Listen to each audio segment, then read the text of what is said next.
नमस्कार, मी श्रीमती सुनंदा शेंडगे, चित्रपट व नाट्य कलाकार.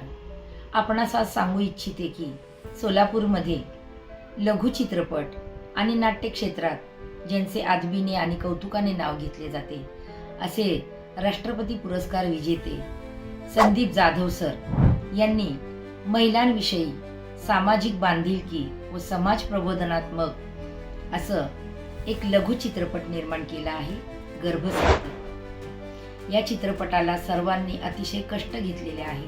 आपल्या सर्वांना विनंती आहे की आपण हा चित्रपट जरूर पाहावा व अनेक महिला व भगिनीपर्यंत या चित्रपटची माहिती पोचवावी ही नम्र विनंती. धन्यवाद.